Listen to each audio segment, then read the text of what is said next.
না, ওঠো।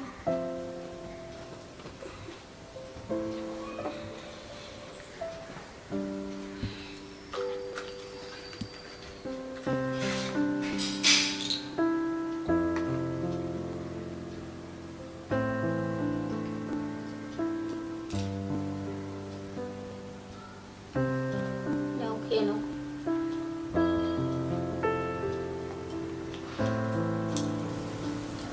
মা, আমি আপনাকে এতদিন এত কিছু বলেছি, তারপরেও আপনি এত সেবা যত্ন করছেন আমার। আমি তো আপনাকে এতদিন যা না তাই ভুলে গিয়েছি। আমি তো আপনার ক্ষমা পাওয়ারও যোগ্য না। পারলে আমাকে ক্ষমা করে দিন মা। ছাড়ো বৌমা, আমি ওসব কোনো কিছু মনে রাখিনি। তুমি তো আমার মেয়ের মতো, যা হওয়ার হয়ে গিয়েছে। চলো, আমরা এখন নতুন করে আবার সবকিছু গড়ে তুলি। আমি আপনার সাথে অনেক অন্যায় করেছি, না বুঝে শুনে আপনাকে অনেক কথা শুনিয়েছি। আমি অনেক অপরাধ করে ফেলেছি। জানি না আমার এই অপরাধের কোনো ক্ষমা হবে কিনা। ভগবান আমাকে কখনো ক্ষমা করবে না। না মা, তুমি এমনটা বলো না। তুমি যে তোমার ভুলটা বুঝতে পেরেছো, এটাই ভগবান তোমাকে ক্ষমা করে দিয়েছেন। আপনার মতো শাশুড়ি পাওয়া আমার ভাগ্যের ব্যাপার। হয়তো পূর্বজন্মে নিশ্চয়ই আমি কোনো ভালো কাজ করেছিলাম, তার জন্যই আপনাকে আমি শাশুড়ি হিসেবে পেয়েছি। বৌমা, তুমি কিন্তু একটা জিনিস ভুল করছো। কি? আমি কিন্তু তোমার শাশুড়ি মা নই। তবে কি? আমি কিন্তু তোমার মা, আর তুমি আমার মেয়ে। ও হ্যাঁ মা, ভুলে গিয়েছিলাম। তুমি আমাকে মা বলে ডাকবে, ঠিক আছে? আচ্ছা ঠিক আছে। আমার তো কোনো মেয়ে নেই, তুমি আমার মেয়ে। মা, তোমার সাথে আমার একটা কথা ছিল। কি কথা বলো? বলছি যে মা,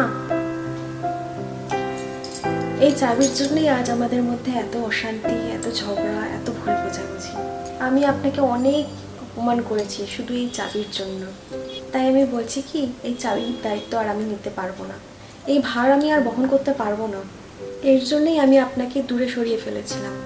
আমি আসলে আসল হিরে ছেড়ে কাচের টুকরো পেছনে ছুটছিলাম। তাই আমি বলি কি মা, এই সংসারের চাবি আপনার কাছেই রাখুন। আমি আর এটা রাখতে চাই না। মা, আমি যখন এই বাড়িতে বউ হয়ে এসেছিলাম, তখন আমার শাশুড়ি মাও আমাকে এই চাবিটা উপহার হিসাবে আমার হাতে তুলে দিয়েছিলেন। আর আমি এই দায়িত্ব কর্তব্য পালন করে আমি এই সংসারের চাবির ভার গ্রহণ করেছি। আর এই সুখে দুঃখে, আপদে বিপদে সবসময় আমি এই সংসারটিকে আগলে রেখেছি আমার নিজের সর্বস্ব দিয়ে। কিন্তু আগলে রাখারও তো একটা সময় আছে। একটা সময়ের পর এই আর ভার বহন করা যায় না। তাই যোগ্য মানুষের হাতে দায়িত্বটা দিতে হয়। তাই সেই যোগ্য মানুষটাই হলে মা তুমি। তাই জবের থেকে চাবিটা আমি তোমার হাতে দিয়ে দিয়েছি, সেদিন থেকে চাবিটার দায়িত্ব তোমারই। তুমি এর ভার বহন করবে মা।